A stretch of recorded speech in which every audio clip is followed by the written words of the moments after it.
খ্রিস্টপূর্ব 1160 অব্দে ব্যাবেল নামক দেশের দক্ষিণে ফাদ্দান আরাম নামক এক শহর ছিল।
হে মহান ইস্তার, হে সকল প্রভুর মাতা, হে আমাদের দয়ালু প্রভু, আমাদের জন্মদানকারী মঙ্গলদাতা প্রভু, এই অবুঝ শিশুটিকে আরোগ্য দান করুন আর তার মা জননীকে আনন্দিত করুন। এই অবুঝ শিশুর মাতা প্রতিজ্ঞা করেছে প্রভু, তোমার দরবারে সে মূল্যবান হাদিয়া প্রদান করবে।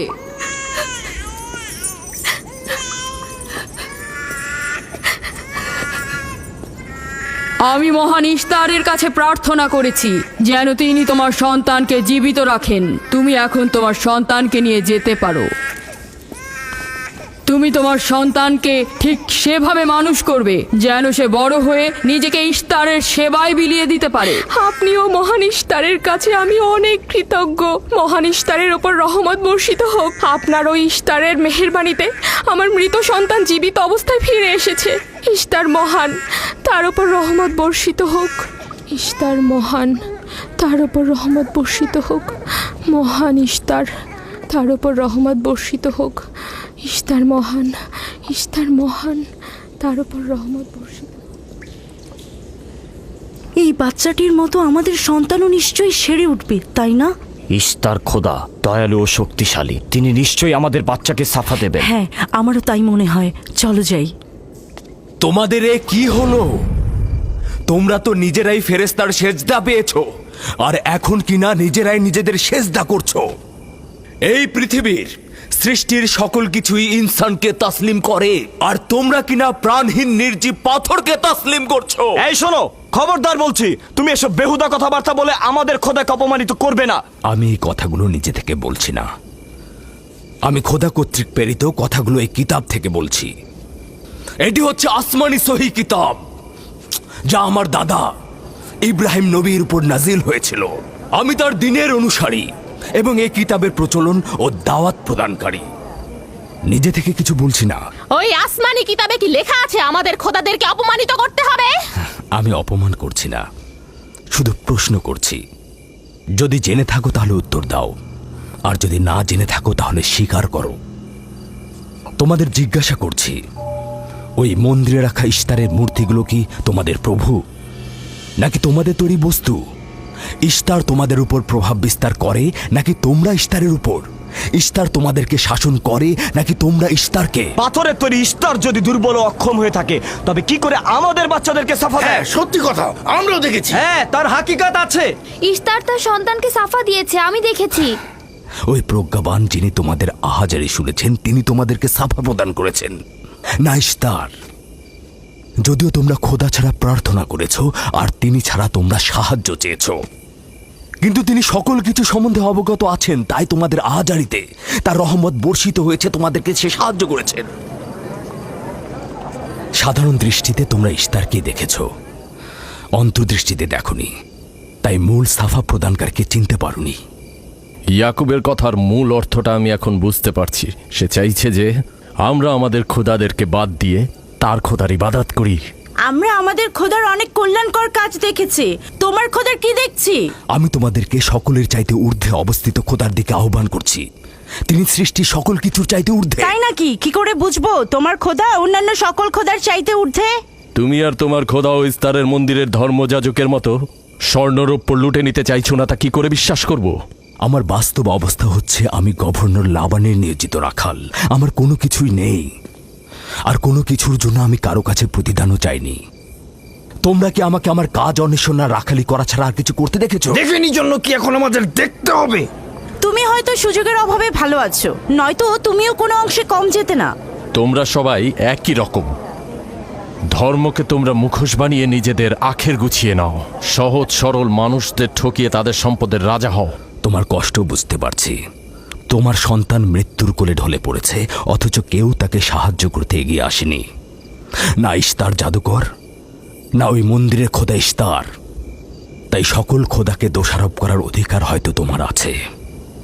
মন্দিরের অক্ষম ইস্তারের সঙ্গে আমার কোনো কাজ নেই। আমার কথা তোমার না দেখা প্রভুর সঙ্গে। আমরা অনেক ধৈর্য ধরেছি আর অনেক কষ্টও করেছি। এখন আর কোনো নতুন খোদাদের ধৈর্য ধরার মতো অবস্থা আমাদের নেই। আমাদের ধর্মযাজক আসছে, ফারাজ তার কথার শাস্তি পাবে।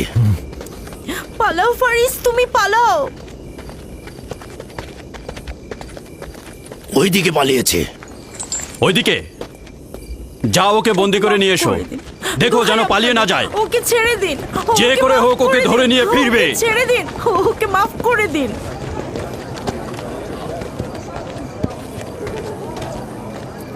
যদি শুধুমাত্র গভর্নরের জামাতা না হতে, তাহলে আমি জানি তোমাকে কিভাবে শায়েস্তা করতে হয়। মন্দিরের কোনো প্রতিনিধির সাথে আমার কোনো কাজ নেই। তোমরা সবাই চলে যাও। ইয়াকুবের কুফরি কথায় তোমরা কেউ কান দেবে না, আর কেউ বিশ্বাস করবে না। তোমরা কি কেউ দেখছো না? হ্যাঁ, এই ইয়াকুব তার কুফরি কথাবার্তার কারণে ফাদ্দানে দুর্ভিক্ষ নিয়ে আসছে। আমাদের ধর্মযাজক ঠিক কথাটাই বলেছেন। ইস্তারের অভিশাপে বালা মুসিবত আসার পূর্বেই চলো চলো আমরা এখান থেকে চলে যাই।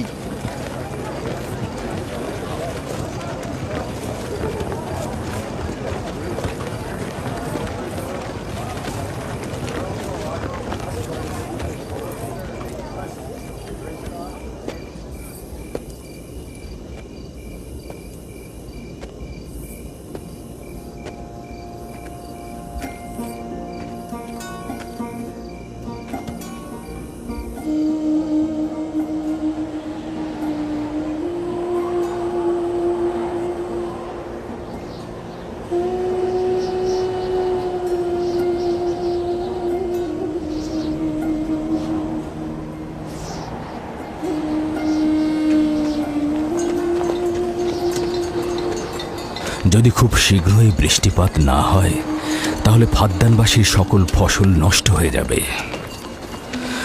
আশা করছি মহান খোদা অতি দ্রুতই বৃষ্টিপাত প্রদান করবেন। ওখানে কি হচ্ছে বাবা? এটা ফাদ্দানবাসীর প্রাচীন রীতিনীতি। এখানে ইস্তার নিয়ে কেউ কটু কথা বললে তাকে আগুনে নিক্ষেপ করে হত্যা করা হয়। বিচার করা হয় না সে সত্য বলেছে কিনা। ছেড়ে দাও, ছেড়ে দাও আমাকে বলছি। করেছে ছেড়ে দাও, আমাকে ছাড়ো বলছি। হে মহান ছেড়ে দাও। ধর্মগুরু, ওকে মাফ করে দাও, আমাদের উপর রহম করো। আমাকে ছাড়ো, ছাড়ো। আমার কি দোষ? আমি তো কিছু করি নাই। আমি কি বলেছি তোমাদের? আমাকে আমাকে এভাবে বেঁধে নিয়ে যাচ্ছ? আমাকে ছাড়ো। শোনো, তুমি এখানে ভেড়ার পালগুলো দেখে রাখো, আমি একটু আসছি। ছাড়ো, ছাড়ো, ছাড়ো আমাকে। এই, ছেড়ে দাও, ছেড়ে দাও, ছেড়ে দাও। এই, তোমরা তোমরা নির্মমতা করছো। তোমরা আমার উপর নির্মমতা করছো। আমাদের রহম করো। ছেড়ে দাও, ছেড়ে দাও। এই, আমার কি দোষ? আমার কি দোষ? আমাকে ছাড়ো, ছেড়ে দাও। এই, তোমরা আমার উপর অবিচার করছো। ওই যে দেখো, ইয়াকুব কি রাখাল, করছো? গভর্নর লাবানের জামাতা। এটা ঠিক করছো না। আমাদের উপর দয়া করুন, আমাদের উপর রহম করুন। কাফের শাস্তি একটাই। ফাদ্দানবাসী, তোমরা যে এখানে রাখো, তোমরা অবশ্যই শাস্তি পাওয়া উচিত। একদম ঠিক না, আমার উপর অবিচার হচ্ছে। আমি কিন্তু আমাকে এভাবে কেউ এটা তোমরা সহ্য করো না, তোমরা জেগে ওঠো। আমাকে বাঁচাও, বাঁচাও ফাদ্দানবাসী, আমাকে বাঁচাও ফাদ্দানবাসী। আমি বলছি আমি কোনো অন্যায় করিনি। অভিযুক্ত ফারাজ ইস্তারের শত্রু ও পাথর দিয়ে ইস্তারকে আক্রমণ করতে চেয়েছে এবং আমাদের খোদাকে অসমর্থ ও নালায়েক বলে আখ্যায়িত করেছে। ফদ্দান শহরের প্রাচীন রীতিনীতি অনুযায়ী যে আমাদের খোদা ইস্তারকে অবমাননা করবে তাকে অবশ্যই আগুনে নিক্ষেপ করে হত্যা করা হবে। ফাদ্দানবাসী, তোমরা কি এরকম চুপ করে পাথরের মতো আমাকে দেখে যাবে? তোমরা কি কিছুই বলবে না? আমাকে এরকম অমানবিক ভাবে অত্যাচার করে পোড়াতে যাচ্ছে এই লোকজন। তোমরা কি কিছু বেচারা ফারাজ। তোমরা কি নিশ্চুপ হয়ে সারা জীবন দেখে যাবে? ফাদ্দানবাসী, রক্ষা করো আমাকে, কেউ তো এগো। একদিন আমার মতো তোমাদেরকেও এভাবে পুড়িয়ে ফেলবে ওরা। তোমরা চুপ করে থেকো না, তোমরা এভাবে আমাকে মেরো না, আমার প্রাণ ভিক্ষা দাও, আমাকে এভাবে মেরো না। বেহুদা কান্নাকাটি করো না, হয়তো রক্তের মূল্য পরিশোধ করো, নয়তো আগুনে পুড়বার জন্য প্রস্তুত হও। তাকে আগুনে ফেলো না, এভাবে পুড়িয়ে মেরো না, আমাকে প্রাণ ভিক্ষা দাও, ওকে ছেড়ে দাও। হে ফাদ্দানের জনগণ, আমাকে মেরো না। আমাদের রহম আমি একটা কথা জানতে চাই, তার রক্তের মূল্য কত? মূল্য কি তুমি পরিশোধ করবে? না, ও নিজেই তো ইস্তারের শত্রু।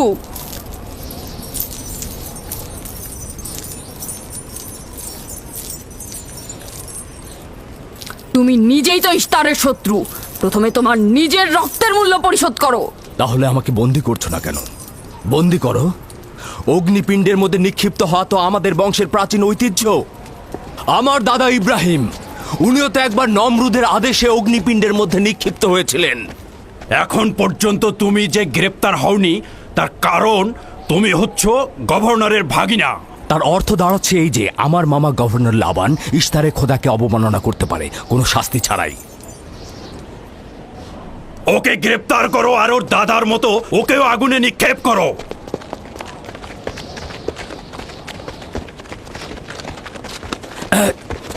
ছেড়ে দাও, আমার প্রশ্নের উত্তর দাও, ছেড়ে দাও আমাকে। এই, এখানে কি হচ্ছে এসব?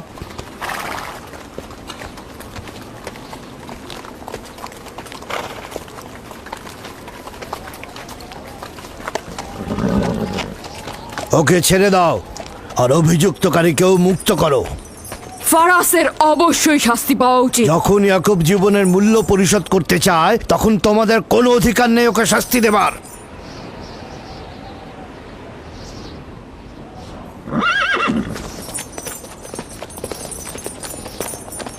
তাকে মুক্ত করে দিন।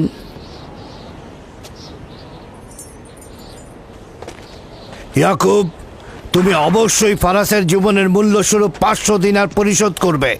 হ্যাঁ, কোনো সমস্যা নেই, আমি এই অর্থ পরিশোধ করব।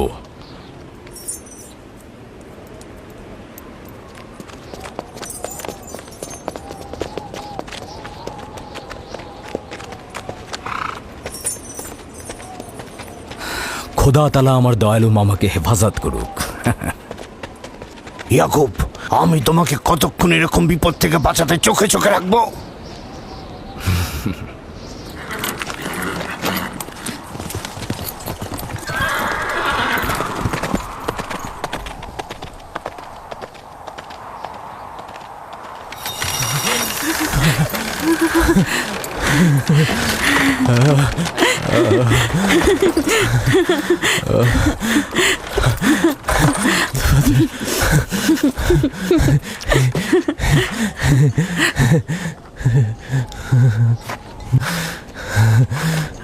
আপনি মহান, আমরা কৃতজ্ঞ, কৃতজ্ঞ। আমরা আমি অনেক আপনি খুব কৃতজ্ঞ কৃতজ্ঞ। আপনার কাছে আমার জীবনের মূল্য স্বরূপ যে অর্থ আপনি প্রদান করবেন তার বিনিময়ে সারা জীবন আমি আপনার কৃতদাস হয়ে থাকব। আপনি মহান, আপনি মহান। আপনি ফারাজকে মৃত্যুর হাত থেকে বাঁচিয়েছেন, আপনি আমাদের নতুন জীবন দিয়েছেন। হয়েছে হয়েছে, এবার এসো এসো।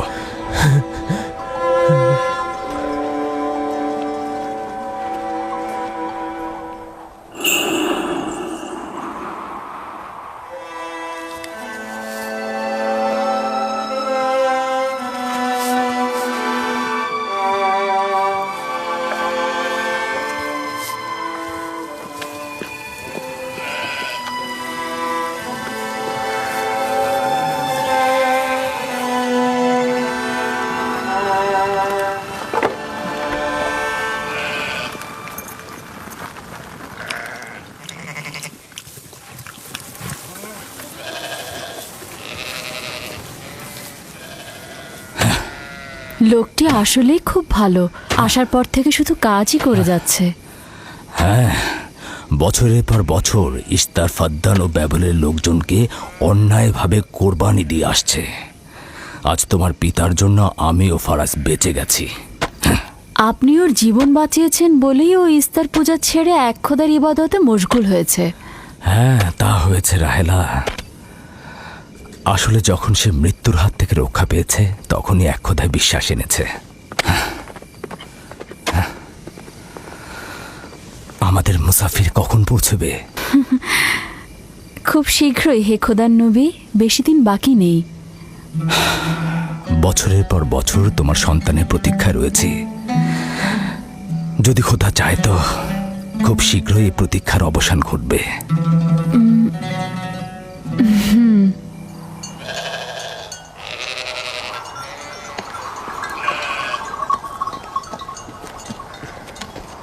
ইস্তেকদার, তোমার ও তোমার পরিবারকে সালাম। তোমার উপরও দরুদ বর্ষিত হোক ইয়াকুব রাখাল। হ্যাঁ, কৃতজ্ঞতা জ্ঞাপন করছি। মন্দিরে ইস্তারের জন্য খোরমা হাদিয়ে নিয়ে যাচ্ছ? প্রভুদেরকে তো অবশ্যই খুশি করতে হবে, তা না হলে তো এবছর বৃষ্টিপাত হবে না, তাই না? আমার কিন্তু মনে হয় মন্দিরের ইস্তারে চাইতে তোমাদের বেশি দরকার ওই খোরমা। তোমার কাজ হচ্ছে আমাদের খোদাকে অপমানিত করে আমাদেরকে রাগান্বিত করা, তাই তো? তোমরা কি নিশ্চিত যে ইস্তারের মন্দিরের ওই পাথরের মূর্তিগুলো সত্যিকার অর্থে বৃষ্টি বর্ষিত করতে পারবে? তোমার এসব কুফুরি কথাবার্তার কারণেই আমাদের মন্দিরের খোদা নাখোশ হয়েছে, আর এই কারণেই ফাদ্দানের আকাশে আজ মেঘ নেই। এই ইয়াকুব, ইস্তারের অবমাননা থেকে তুমি নিজেকে রক্ষা করো। চলে এসো, চলে এসো।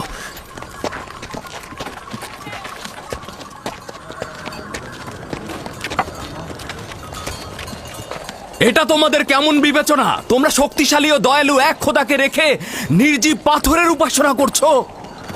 কেন তোমরা বিষাদগ্রস্ত জমিনে নিজেদের আত্মাকে এক খোদার ইমানের নূরে আলোকিত করছো না?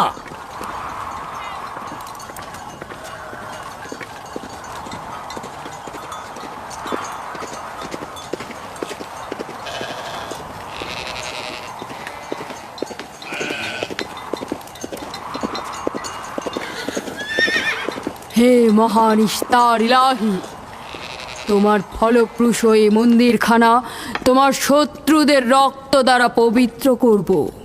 শুষ্ক মৌসুমকে এই অঞ্চল থেকে দূর করে দাও, তোমার রহমতের বৃষ্টি বর্ষণ করো। হে মহান ইস্তার ইলাহি, তোমার এই ফলপ্রসূ মন্দিরকে তোমার শত্রুদের রক্ত দ্বারা পবিত্র করব। হে মহান ইস্তার ইলাহি, এই অঞ্চলের শুষ্ক মৌসুমকে তুমি দূর করে দাও, তোমার রহমতের বৃষ্টি বর্ষণ করো। হে মহান ইস্তার ইলাহি, আমাদের খোদাকে তোমার অবজ্ঞা করেছে। রহমতের বৃষ্টি বর্ষণ করো। হে ইস্তেকদারের সাথে মন্দিরে ঢোকার সময় কথা বলেছে, তোমার আমিও দূর রহমতের থেকে দেখেছি। বৃষ্টি বর্ষণ করো। হে মহান ইস্তার ইলাহি, তোমার ইয়াকুব হাত গুটিয়ে বসে থাকবে না। ধ্বংস করো, তোমার দুশমনদের ধ্বংস করো, আর ফারদানের জনগণের উপর রহমতের বৃষ্টি বর্ষণ করো।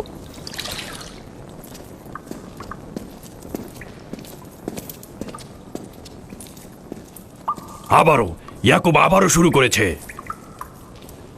আশা করছি ওর উপর এবার খোদার লানত বর্ষিত হবে। এখন আমাদের কি করা উচিত? লাবানকে এখানে ডাকো, তার সাথেই সমাধান করব। যত তাড়াতাড়ি সম্ভব লাবানকে আমন্ত্রণ করো।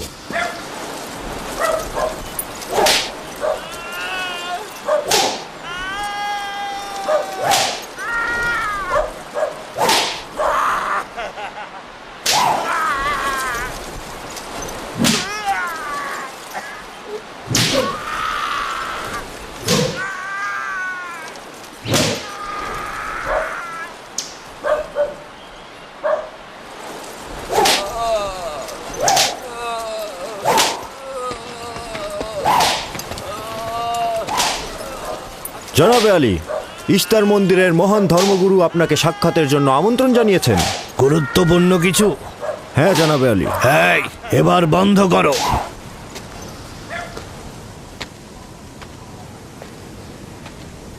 তুমি যদি আবারও চুরি করেছো তাহলে তোর আর আঘাতে আর জীবিত ফিরবে না।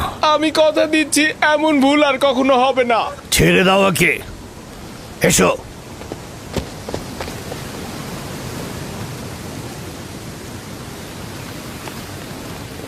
প্রকৃতপক্ষে বিষয়টা আসলে আপনার জামাতা ইয়াকুবকে নিয়ে। ইয়াকুবের আমলনামা তার নিজের সঙ্গে সম্পৃক্ত। আমি উত্তরদাতা নই। না, ঠিক আছে, কিন্তু ইয়াকুব তো ইস্তারকে অবজ্ঞা করে। এটা ধর্মগুরুদের কর্তব্য তার প্রশ্নের উত্তর দেওয়া। আর যদি উত্তর দিতে সক্ষম না হও তাহলে কেন আমার শরণাপন্ন হও?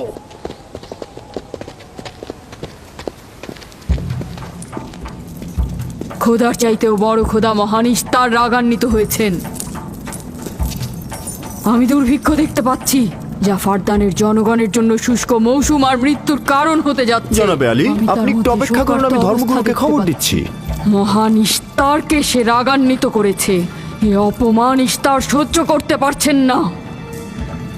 কেউ একজন ইস্তারকে খেপিয়ে তুলেছে। যে মহান খোদাকে অপমান করেছে সে দ্রুতই শাস্তি পাবে। মহান ইস্তার তার বলি চাচ্ছেন। লাবান, কেন তোমার ভাগিনে ইয়াকুবের কুফরি বন্ধ করছো না? তোমরা তো ব্যাবিলনের জনগণের ইমানের মালিক। তার প্রশ্নের জবাব দিয়ে দাও। আমি তো গভর্নর, ধর্মগুরু নই। কিন্তু সে তোমার ভাগিনা এবং তোমার কন্যাদের স্বামী। আমি ফারদানের শান্তি আর নিরাপত্তায় নিয়োজিত। আমার ভাগিনার কার্যাবলী দেখার জন্য নয়। এই কারণেই তাকে শান্ত করতে হবে। সে ফারদানের শান্তি নষ্ট করছে। ফারদানের শান্তি ফিরিয়ে আনতে হবে, তা না হলে অতি দ্রুত ফারদানের বুকে দুর্ভিক্ষ নেমে আসবে, আর এটার দায়ভার সম্পূর্ণ ইয়াকুবের। কি করে করি বলো? ইয়াকুব এখানে ভেড়া রক্ষণাবেক্ষণের প্রধান ব্যক্তি, অর্থনৈতিক চালিকা শক্তিও বটে। আর ও কিনা হয়ে গেল এখানকার বদখদের প্রধান কারণ। হ্যাঁ, কারণ ও এখনো ইস্তারের কুফরি করেই যাচ্ছে। ইয়াকুব তো ব্যাবিলনের খোদাদের উপর ঈমান আনেনি, কিন্তু তারা তো কিছু বলেনি। ব্যাবিলনের খোদাদের প্রতি ঈমান না আনলেও তাদেরকে কখনো অবজ্ঞা করে কথা বলেনি। কিন্তু এখানে তো সে মহান ইস্তারকে অবমাননা করেই চলেছে। তুমি অবশ্যই তাকে শান্ত করবে। অবমাননা করে? অবশ্যই করে। তুমি কি কখনো ভেবে দেখেছো যে ব্যাবিলন রাজ্য কেন তোমাকে নিয়োজিত করেছে? তাহলে এটাও জেনে রাখো কেন আমাকে গভর্নর নিয়োগ করা হয়েছে। উত্তম হলো এটা জানা যে আমি ব্যাবিলন থেকে ফরমান গ্রহণ করি, না তোমাদের থেকে, না তোমাদের ইস্তার থেকে। যদি ইস্তারের মন্দিরের ধর্মগুরু বাবেল এই কথাগুলো তুলে ধরেন তবে কোনো অসুবিধা নেই তো?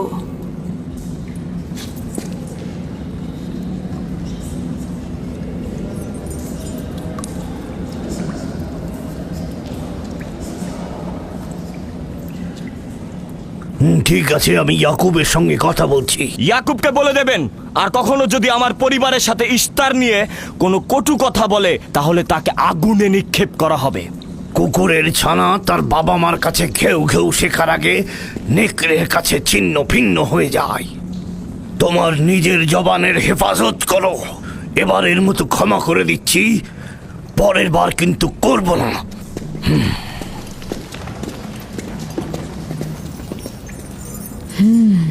সবাই শুনে রাখো, যদি দুর্ভিক্ষের কারণে আমার ফসল নষ্ট হয় তবে ইয়াকুব আর তার পরিবারের কাউকে আমি জ্যান্ত রাখবো না। দেখা যাক না, একবারই তো কোনো কথা বলে লাভ নেই।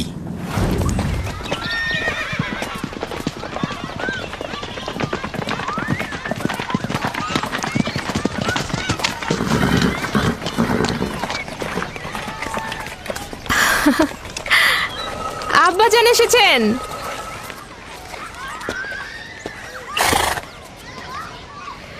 আসসালামু আলাইকুম আব্বাজান, এবার অনেকদিন পর এলেন। সালাম আব্বাজান। কি সৌভাগ্য আমাদের, ফাদ্দান আরামের মহৎ ব্যক্তি দেশের গভর্নর তাহলে সময় পেলেন মেয়েদের দেখতে আসার। এই ইয়াকুবটাকে নিয়ে আর পারি না। কি হয়েছে আব্বাজান? আবারও কি ইস্তার মন্দিরের ধর্মগুরুরা অভিযোগ করেছেন? তার মানে ফারদানের এইসব দাঙ্গা হাঙ্গামা ধর্মগুরুদের ষড়যন্ত্র। ইয়াকুব এগুলোর সঙ্গে জড়িত নয়, তাই তো? আব্বাজান, আপনি খুব ভালো করেই জানেন ইয়াকুব রেসালাত আর নিজের কাজ ছাড়া অন্য কিছুই করে না। কয়েক হাজার বছরের প্রচলিত ইস্তার মন্দিরের সঙ্গে তার কি কাজ? যদি সে এটাই চায় যে সে তার পিতামহের দিন প্রচার করবে, তাহলে সে আমাদের পরিবারের সঙ্গে করুক। কিন্তু মানুষের বিশ্বাসকে কেন অবমাননা করছে? আমার মনে হয় আব্বা আপনি ভুল করছেন। সে অবমাননা করছে না, সত্য প্রচার করছে। আব্বাজান, কিছু মনে করবেন না। ইয়াকুব আসলে এক খোদার প্রতিনিধি হয়ে তার নিয়মকানুন সম্পর্কে জনগণকে সচেতন করে তুলছেন, যেটা তার কর্তব্য বলে মনে করছেন। যেরকম আপনার কর্তব্য ফাদ্দানের জনগণের নিরাপত্তা প্রদান করা। তোমরা তার মতো কঠোর ও বেপরোয়া হয়েছ। আমি যদি চাই দায়িত্ব পালন করতে, তাহলে তোমরা মরুভূমিতে ভবঘুরে হয়ে ঘুরবে। আব্বাজান, আমি আর আমার বোন লিয়া আমাদের স্বামীর দিনে অটল আছি, তাই এক খোদার আইন বাস্তবায়নে আমরা তাকে সাহায্য করেই যাব। তোমরা সবাই দেওয়ানা হয়ে গেছো। তোমরা কেউ আমার অবস্থার কথা চিন্তা করছো না। তোমরা কি জানো, ব্যাবিলনের ধর্মগুরু যদি জানতে পারে আমার ভাগিনা ইস্তারের বিরুদ্ধে অপপ্রচার চালাচ্ছে, তাহলে আমার কি অবস্থা হবে ভাবো। আমি তখন কতটা বিপদে পড়বো। ইয়াকুবের খোদার শক্তি ওই বাবেলের মন্দিরের ইস্তারের থেকে অনেক বেশি। আব্বাজান, আমাদের উচিত হচ্ছে আমাদের নিজেদের খোদাকে ভয় করা, ওই পাথরের খোদাকে নয়। আমার না তার খোদার সঙ্গে কোনো কাজ রয়েছে, না এদের খোদা। শুধু বলবো ইয়াকুবের কোনো অধিকার নেই ফাদ্দানের লোকের কাছে আমার অবস্থান নড়বড় করে দেয়া। কি হয়েছে রাহেলা? রাহেলা, রাহেলা, কি হয়েছে রাহেলা?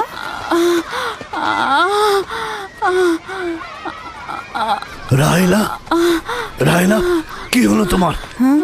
এমন করছো কেন? আলহামদুলিল্লাহ, মনে হয় সময় হয়ে গেছে। যাও, ধাত্রীকে খবর পাঠাও। আচ্ছা আচ্ছা, যাও, চলো আমরা সবাই মিলে ওকে ঘরে নিয়ে যাই। হ্যাঁ চলো চলো, চলো ঘরে নিয়ে এই যে, যাই ওকে। আস্তে আস্তে পলাশ, বলুন জনাব। যাও তুমি মরুভূমিতে যাও, ইয়াকুবকে বলো এখনই যেন চলে আসে। খুবই দ্রুত যাও। জি আচ্ছা। আমার ঘোড়াটা নিয়ে যাও।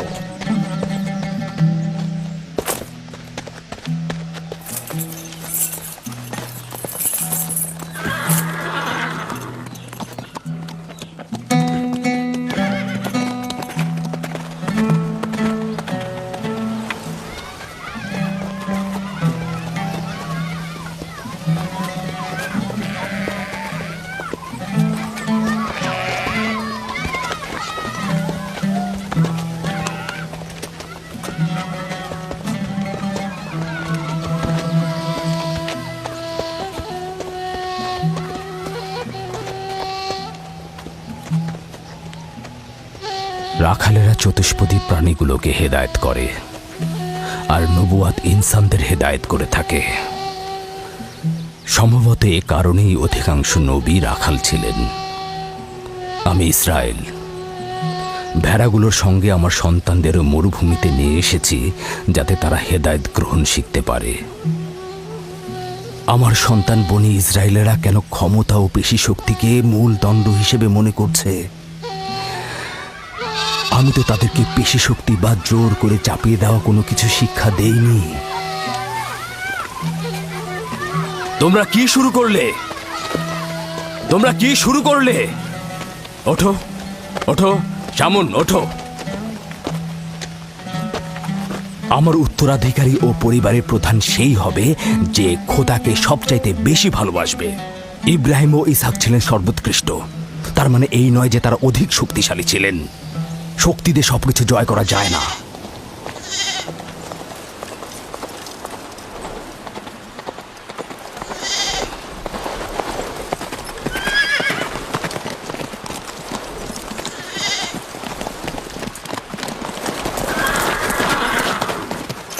কি হয়েছে ফারাজ?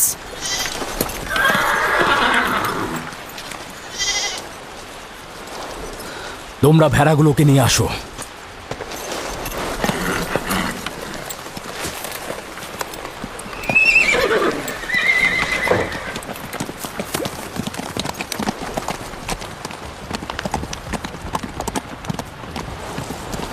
কিছু কি হয়েছে? আব্বাজান কোথায় গেলেন?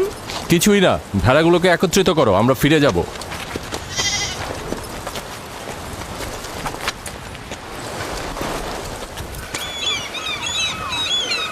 বেল হ্যাঁ, রাহেল তো তোমার সতীন। রাহেলের সঙ্গে তোমার অনেক ভালো সম্পর্ক দেখছি। ওই সন্তান না থাকায় ভালো সম্পর্কটা ছিল। রাহেলের সাথেও ভালো সম্পর্ক ছিল, ওই ইয়াকুবের সাথেও ভালো সম্পর্কটা ছিল। আমার সন্তান নেই, তার সন্তান হচ্ছে, ভালো সম্পর্কটা থাকে কি করে? এমন ভাবে বলছো কেন? রাহেল আর ইয়াকুব তো ইনসান হিসেবে খুবই ভালো। হ্যাঁ, কিন্তু ইয়াকুব তো রাহেলকে অনেক বেশি ভালোবাসে। আর যেহেতু এখন তার সন্তান হচ্ছে, তার স্থান তো সব স্ত্রীর থেকে উপরেই হবে, তাই না? ইয়াকুবের কয়টা স্ত্রী? 4 জন, আমি, লিয়া, জুলফা ও রাহেলা। এই বাদ দাও তো এসব, তাড়াতাড়ি চলো, না হলে শব্দ শেষে আবার আমার ঘাড়েই পড়বে। আরে আমি তো জানি ইয়াকুব বড় ন্যায়পরায়ণ আর মেহেরবান। সকল হিংসা ভুলে একটু ভালোবাসাটাকে বাড়াও, দেখবে সেও তোমাকে খুব ভালোবাসবে। আর ও তো খুব ভালো মানুষ। জনাবে আলী লাবান, আপনার ওপর শান্তি বর্ষিত হোক। ভালো পুরস্কার পেতে যাচ্ছ, কিন্তু রাহেল আর তার সন্তানকে সুস্থ চায়। চিন্তা করবেন না, আমি অনেক অভিজ্ঞ ধাত্রী।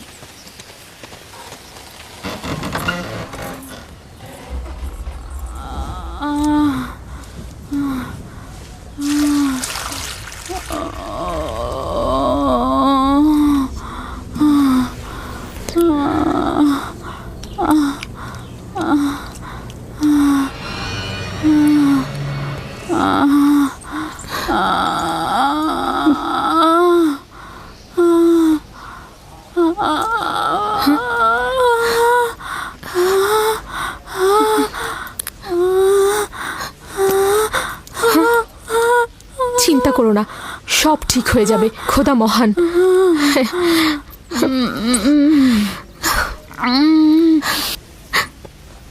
রাহেল, রাহেল, রাহেল, এই যে রাহেল, কি হলো? কথা বলো। রাহেল, রাহেল, রাহেল, রাহেল তো রাহেল? বেহুশ হয়ে গেছে। রাহেল, রাহেল চোখ খোলো, রাহেল কথা বলো, রাহেল, রাহেল, এই যে রাহেল। রাহেলা, হ্যাঁ এমন তো নয় তার উপর ইস্তারের খোদা রাগ পড়েছে।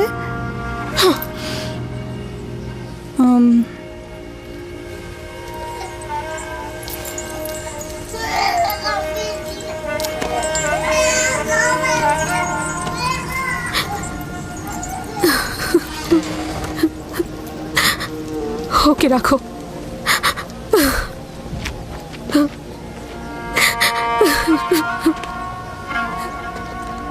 তোমরা তোমার খালার জন্য দোয়া করো, তোমাদের দোয়া খুব তাড়াতাড়ি কবুল হবে।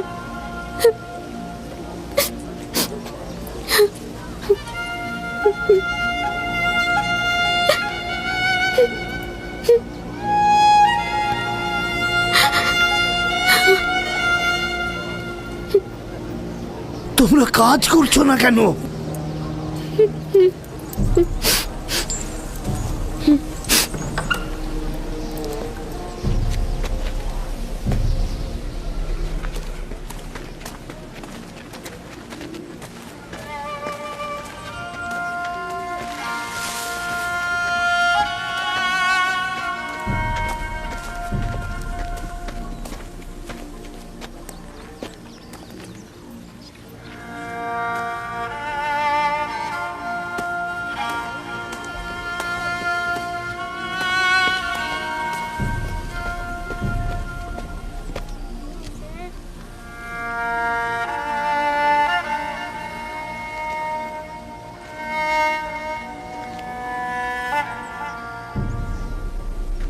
কেউ একজন ইস্তারকে রাগান্বিত করেছে। আগুন ও রক্ত দেখতে পাচ্ছি, অলক্ষণে মৃত্যুর ছায়া সর্বত্র দেখতে পাচ্ছি। আগুন প্রথমে কাফেরের পোশাকের নিম্নাংশ গ্রাস করবে। যারা ইস্তারকে অবমাননা করেছে, অতি দ্রুতই তাদের ধ্বংস আসন্ন। হ্যাঁ, ইস্তার তাকে ক্ষমা করবে না, অতি দ্রুতই সে তার শাস্তি পাবে। আমার মনে হয় ওরা ইস্তারের অভিশাপের ফল ভোগ করছে। ইয়াকুব তো সব সময় ইস্তারকে অবজ্ঞা করে কথা বলে। হ্যাঁ, ইস্তার বলেছিল কুফরিকারী কাফের তার রোশানল থেকে রক্ষা পাবে না। ইয়াকুব তো ইস্তার আর তার খোদাকে নিয়ে কত বেহুদা কথা বলেছে, মনে হচ্ছে তারই ফল ভোগ করছে।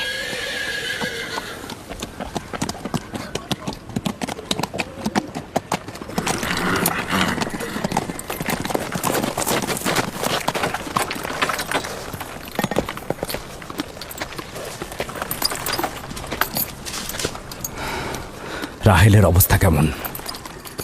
আমি কিছু বলতে পারছি না।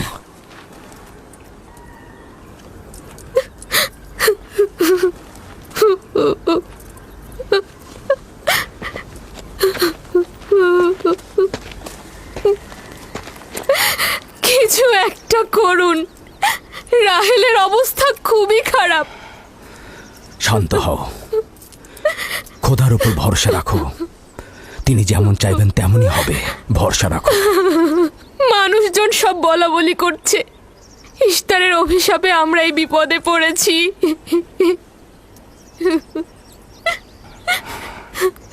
খুব ভালো, এবার দেখা যাক রাহেল ও তার সন্তানের খোদা সবচাইতে বেশি শক্তিশালী নাকি ওই ইস্তারে খোদা।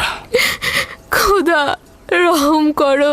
তোমরা রাহেলের দিকে লক্ষ্য রেখো, আমি একটু আসছি। কোথায় যাচ্ছেন? আমাদের এই অবস্থায় ফেলে যাবেন না।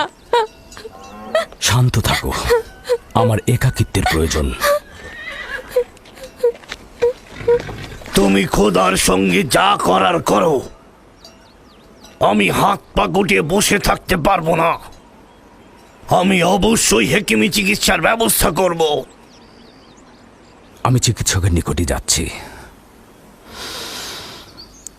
প্রকৃত চিকিৎসক।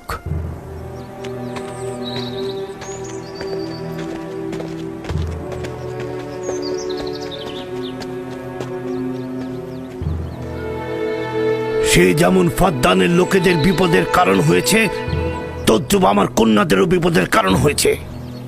জানি না ওর সঙ্গে কি করব।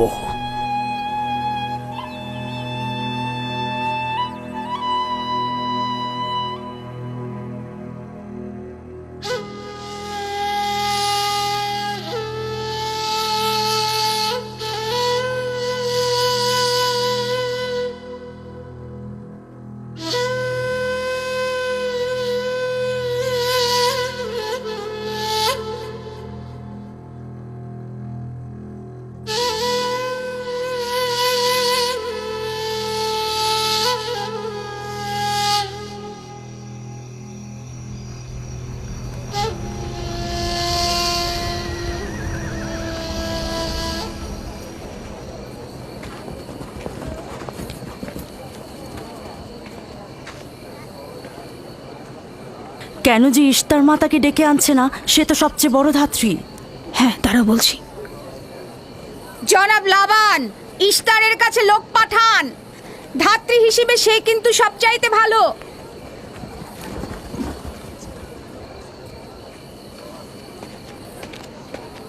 যাও গিয়ে খোঁজ নাও ইস্তার আছে কিনা। যা চাই তাই দেবো। বলবে লাবান বলেছে যদি তার কন্যাকে নাজাত দাও, ইয়াকুবকে ফাদ্দান থেকে বার করে দেবো আর তার পাপ থেকে ইস্তার মন্দিরকে রক্ষা করব। যাও।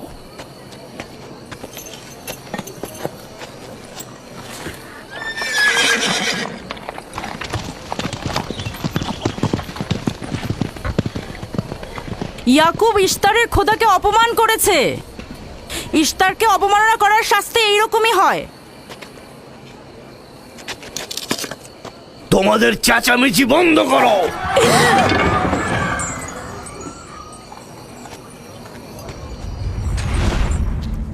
ইয়াকুবকে বলো কেন সে তার খোদার কাছে সাহায্য চাচ্ছে না।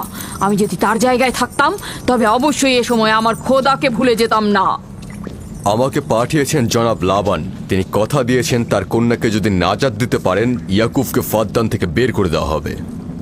আমার দৃষ্টিতে এটা সর্বোত্তম সময় ফাদ্দানবাসীকে মহান ইস্তারের কুদরত সম্পর্কে জানিয়ে দেবার এবং তার শক্তিমত্তা সম্পর্কে বুঝিয়ে দেবার এটাই উৎকৃষ্ট সময়। যদি রাহেলাকে বাঁচাতে পারো তাহলে তোমাদের উপর ফাদ্দানবাসীর ঈমান বৃদ্ধি পাবে। এখানে স্বর্ণরৌপ্যের ভাণ্ডার হবে। রাহেলের মৃত্যুও একই পরিণাম নিয়ে আসবে। বাদ দাও, মরে যাক। খুব ভালো, যাও এই কথাই গিয়ে বলো। রাহেলের মৃত্যু ইশতারের অভিশাপের ফল। একক খোদার ইবাদত করা এবং ইশতারকে দেখেও না দেখার ভান করার এমনটাই ফল। যদি এমনটা হতো, রাহেল ও তার সন্তানের মৃত্যুর পর আকাশ থেকে বৃষ্টি বর্ষিত হচ্ছে,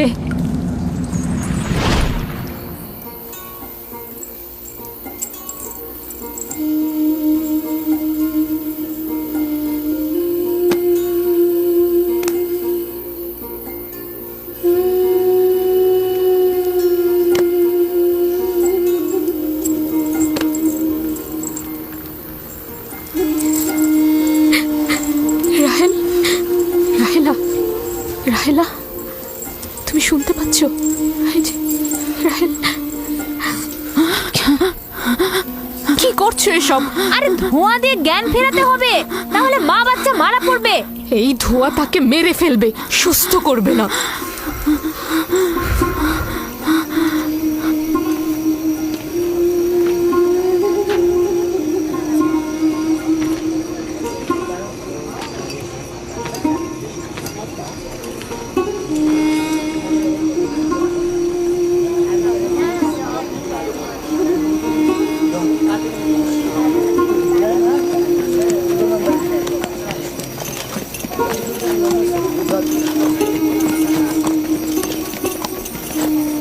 ইশতার মাতে আসছেন। দেখা যাক এবার কার খোদা বিজয়ী হয়, ইয়াকুবের খোদা নাকি মন্দিরের খোদা। আরে পরিষ্কার বোঝা যাচ্ছে বিজয়ী হবে ইশতার।